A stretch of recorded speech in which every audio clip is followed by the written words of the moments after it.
पाठ 6 छोटा जादूगर भावनात्मक कहानी। पाठ का मूल भाव। बच्चे देश का भविष्य हैं, इसलिए बचपन में उन्हें विद्यालय पढ़ने जाना चाहिए, ना कि गरीबी में मजदूरी करनी चाहिए। यह कहानी एक ऐसे ही गरीब एवं असहाय बच्चे के बारे में है जो अपनी बीमार माँ की देखभाल के लिए जादू दिखाकर उनकी देखभाल के लिए पैसे इकट्ठा करता है। सीखने के प्रतिफल। Learning outcomes. चारों कौशलों का विकास होना, गरीबी में होने वाली परेशानियों के बारे में जानना, मौखिक, बहुविकल्पीय, लिखित भाषा ज्ञान एवं मूल पारक प्रश्नों के उत्तर देना, सही गलत का निशान लगाना। कार्निवल के मैदान में बिजली जगमगा रही थी। हंसी और विनोद का कलनद गूंज रहा था। उस छोटे से फुहारे के पास एक लड़का चुपचाप शरबत पीने वाले को देख रहा था। उसके गले में फटे कुर्ते के ऊपर से एक मोटी सी सूत की रस्सी पड़ी थी और जेब में कुछ ताश के पत्ते। उसके मुंह पर गंभीरता के साथ धैर्य की रेखा थी। मैंने उसकी ओर न जाने क्यों आकर्षित हुआ। उसके अभाव में ही कुछ संपूर्णता थी। मैंने पूछा, क्यों जी, तुमने इसमें क्या देखा? मैंने सब देखा है। यहाँ चूड़ी फेंकते हैं, खिलौने पर निशान लगाते हैं, तीर से नंबर छेदते हैं। मुझे तो खिलौने पर निशान लगाना अच्छा लगता है। जादूगर तो बिल्कुल निकम्मा है। उससे अच्छा ताश का खेल तो मैं दिखा सकता हूँ, उसने बड़े जोश से कहा। उसकी वाणी में कहीं रुकावट न थी। मैंने पूछा, और उस पर्दे में क्या है? वहाँ तुम गए हो? नहीं, मैं नहीं जा सका, टिकट लगता है। कहा, तो चलो, मैं वहाँ पर तुमको ले चलता हूँ। मैंने मन ही मन कहा, भाई, आज के तुम ही मित्र रहे। उसने कहा, वहाँ जाकर क्या कीजिएगा, चलिए निशाना लगाया जाए। मैंने उससे सहमत होकर कहा, तो चलो पहले शरबत पी लिया जाए। उसने हाँ के लिए सर हिला दिया। मनुष्य की भीड़ में जाड़े की संख्या भी वहाँ गर्म हो रही थी। हम दोनों शरबत पीकर निशाना लगाने चले। जहाँ मैं उनसे पूछा, तुम्हारे घर और कौन है? माँ और बाबूजी। उन्होंने तुमको यहाँ आने के लिए मना नहीं किया? बाबूजी जेल में हैं। क्यों? देश के लिए, वह गर्व से बोला। और तुम्हारी माँ? वो बीमार हैं और तुम तमाशा देख रहे हो। उसके मुंह पर तिरस्कार की हंसी फूट पड़ी। उसने कहा, तमाशा देखने नहीं, दिखाने निकला हूँ।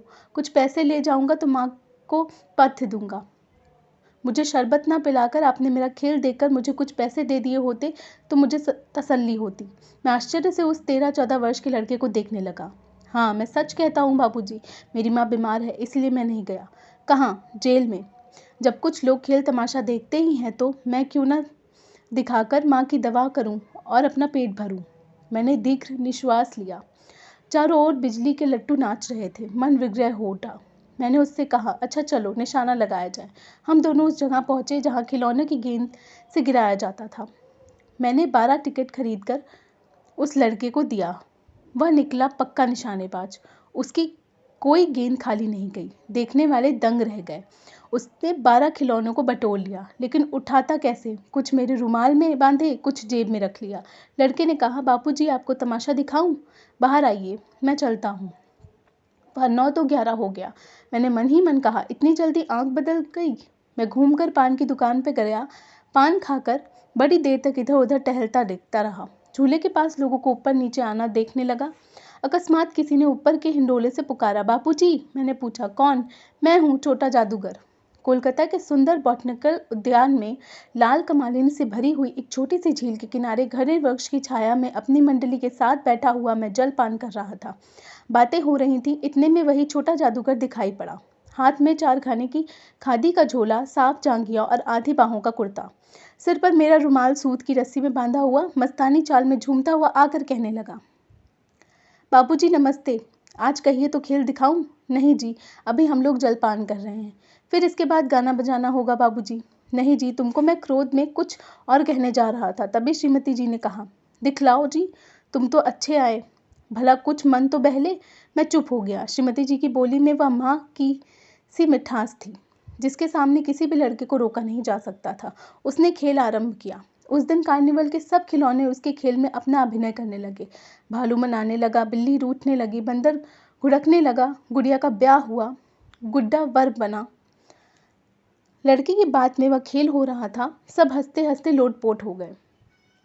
मैं सोच रहा था कि बालक की ज़रूरतों ने उसे जल्दी ही चतुर बना दिया। यही तो संसार है। ताश के सब पत्ते लाल हो गए, फिर सब काले हो गए। गले की सूत की डोरी टुकड़े टुकड़े होकर जुड़ गई। लट्टू अपने आप नाच रहे थे। मैंने कहा, अब हो चुका, अपना खेल बटोर लो, हम लोग भी अब जाएंगे। श्रीमती जी ने धीरे से 1 रुपया दे दिया। वह उछल उठा। मैंने कहा, लड़के, छोटा जादूगर कहिए। यही मेरा नाम है, इसी से मेरी जीविका है। मैं कुछ बोलना ही चाहता था कि श्रीमती जी ने कहा, अच्छा तुम इस रुपए से क्या करोगे? पहले भरपेट पकौड़ी खाऊंगा, फिर एक सूती कंबल लूंगा। मेरा क्रोध अब लौट आया। मैंने अपने ऊपर बहुत क्रोध होकर सोचने लगा, ओह कितना स्वार्थी हूँ मैं। 1 रुपया पाने पर मैं ईर्ष्या करने लगा था ना। वह नमस्कार करके चला गया। हम लोग लता कुंज देखने के लिए चले। उस छोटे से बनावटी जंगल में संध्या साय साय साय करने लगी। डूबते हुए सूर्य की अंतिम किरणें पेड़ों की पत्तियों से विदाई ले रही थीं। चारों ओर सुनसान था। हम लोग धीरे धीरे मोटर से हावड़ा की ओर जा रहे थे। रह रहकर छोटा जादूगर स्मरण हो आता था। सचमुच वह एक झोपड़ी के पास कंबल कंधे पर डाले खड़ा था। मैंने मोटर रोककर उससे पूछा, तुम यहाँ कहाँ? मेरी माँ यहीं है ना, अब मैं उसे अस्पताल वालों से निकाल दिया है। मैं उतर गया। उस झोपड़ी में देखा तो एक स्त्री चिथड़ी से लदी हुई कांप रही थी। छोटे जादूगर ने कंबल ऊपर डालकर उसके शरीर पर चिपटते हुए कहा, माँ। मेरी आंखों से आंसू निकल पड़े। बड़े दिन की छुट्टी बीत चली थी। मुझे अपने ऑफिस में समय से पहुंचना था। कोलकाता से मन उब गया। फिर भी चलते चलते एक बार उस बाग को देखने की इच्छा हुई। साथ ही साथ जादूगर भी दिखाई पड़ा। तो और भी मैं उस दिन अकेले ही चल पड़ा। जल्द लौट आना था। 10 बज चुके थे। मैंने देखा कि उस साफ धूप में सड़क के किनारे एक कपड़े पर छोटा जादूगर रंगमंच सजा था। मोटर रोक कर उतर पड़ा। वहाँ बिल्ली रूठ रही थी। भालू मनाने चला था। ब्याह की तैयारी थी। पर सब होते हुए भी जादूगर की वाड़ी में वह प्रसन्नता नहीं थी। अब औरों को हंसाने की चेष्टा कर रहा था, तब जैसे स्वयं कांप जाता था। मैं आश्चर्य से देख रहा था।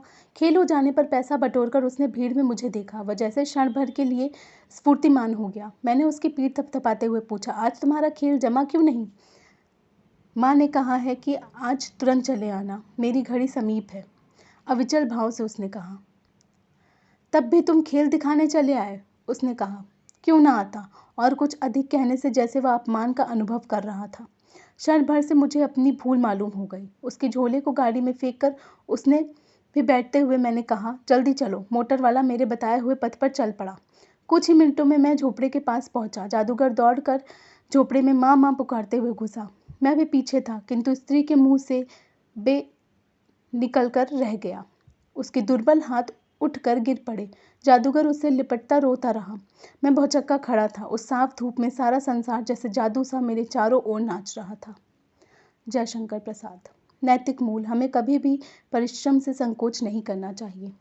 शब्दार्थ का ज्ञान। कार्निवल, मेले की रोशनी की जगमगाहट, पथ्य, उपयुक्त आहार, रुकावट, बाधा, अविचल, स्थिर, तिरस्कार, बेइज्जती, अपमान, विनोद, मनोरंजन, तसल्ली, ढढ़ास, व्यग्र, व्याकुल, कमलिनी, छोटा कमल, दंग, हैरान, हिंडोला, झूला, कलनद, शोर, अकस्मात, एकाएक, दुर्बल, कमजोर।